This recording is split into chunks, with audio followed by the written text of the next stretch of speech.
the film has, a brilliant mix of comedy and drama. Whenever you're writing, how do you balance the comedy with a sense of seriousness, and to where it's not overboard as far as the comedy goes? Well, I didn't want to make a spoofy movie. My template was really an American Werewolf in London that is primarily a character piece with credible characters set in a real world, and it's scary and real before it's funny, and the laughs come as a release, but it takes its premise seriously. So with Attack the Block, my prime motivation was to tell a story about a character. I was interested in the character that John plays, the character of Moses. I was interested in a character who is in a bad place. I was interested in taking the type of character you're usually presented with in this kind of movie, especially in Britain, and then unwrapping him, unfolding him, and doing a kind of character study of him to find out what got him to the place where you see him at the beginning of the film. And I thought a good way to do that would be via a crazy alien invasion.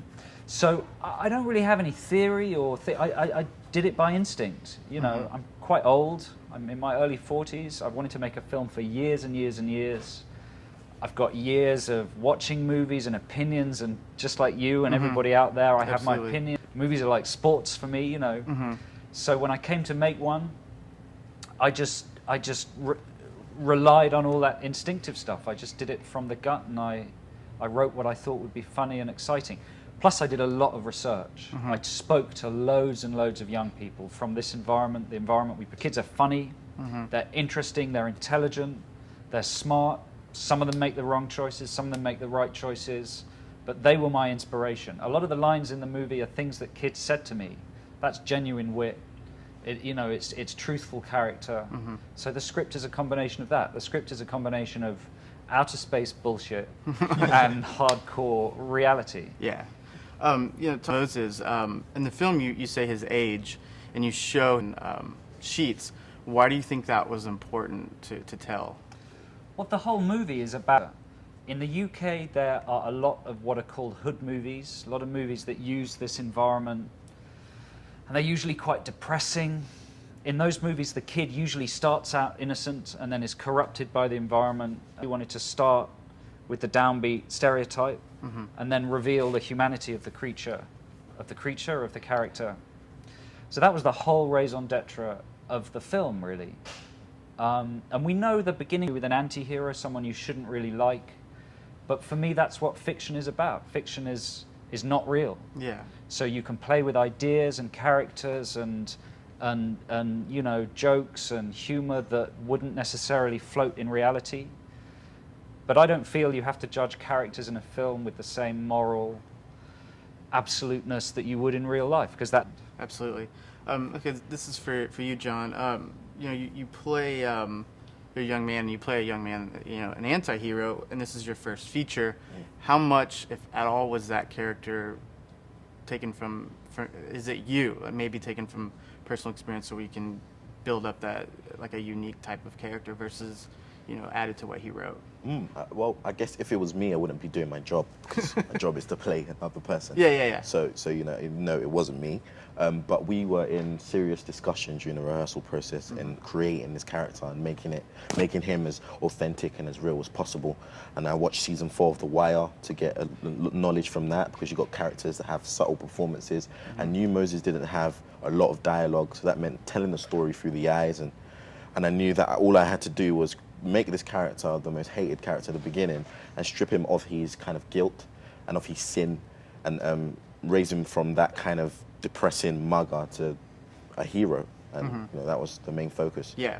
Do you think if you were in the same situation as Moses, you would, as far as, like especially at the end, you would do the same thing? Oh, hell no. Who would? Who would? That's what I mean with the tell question. People, when I see that light come from the sky, I would have been back home Out? to mum. Playing some FIFA? Yeah. Back home. Nah. Awesome. Cool. So I want to talk about, the creature design. I know you're a big advocate of practical effects.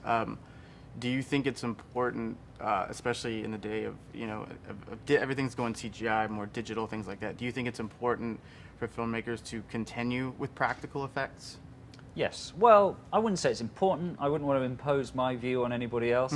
But my personal thing is that's what I like. And interestingly, working with Dineg, who did our effects, and a Finnish company called Fido, they agree. They want to use their craft as a way.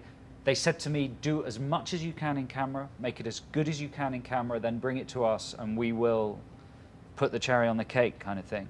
So that's how they like to work. They like their stuff to be invisible. And when you combine practical with a kind of digital adornment, sometimes the audience can't tell where the practical begins and the CGI begins, where the practical ends and the CGI begins. That's what I like. And I think sometimes very big movies, you know, studios announce a delivery date, and often effects companies get, you know, they have to sort of, what's the phrase? They just have to deal with it all, you know, they have to fix the thing. Yeah. So money is pumped and loads of artists are put onto it, and so often it just happens because of circumstance and schedules and stuff. But in terms of an ideal and what personally I like, Attack the Block is representative of that, because our effects are mostly practical. We did everything we could do in camera.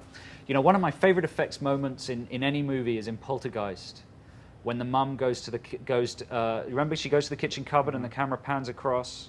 She picks something up out of the cupboard, she walks back, and all the chairs are stacked. Now that, for me as a kid, was terrifying, startlingly frightening. Yeah. And I remember rewinding it, trying to figure out how they're friends. And that's exciting. That, for me, is the magic of it, you know. And you try and do that with digital effects, and you can answer every question with one word, which is computers. Not to say that there isn't enormous craft and artistry and skill, and particularly design skill that goes into it. But in terms of actual magic, practical magic, which is my favorite Sandra Bullock film, that's kind of what I like. It's not my favorite Sandra Bullock film. And we're done. That's perfect. You know, talking about the creature, you know, it's a very unique design. And I know you're a big fan of like the critters and gremlins and things like that. I guess just talk about the process of the final design and creating that. The design of the creatures evolved over a very long period. I always thought of Attack the Block like a graphic novel. In fact, when I thought I might not get the money to make it, I wanted someone, which lots of filmmakers do now, I wanted someone to do it as a graphic novel. And I thought of every frame as a flat image, because basically that's what photography is. It's taking a three-dimensional space and rendering it two-dimensional. The three dimensions are artificial, you know, created by the lighting. So once you get that in your head, I thought, wouldn't it be it? And so you would lose any sense of the two-dimensional. It's like that. Cool, good. We're back. Sorry. Cool. Yeah. So I guess going back to the creature design and the process of it. Yeah, I always imagined Attack the Block as a graphic novel, as a cartoon strip, because that's kind of what film is. It's is artificial.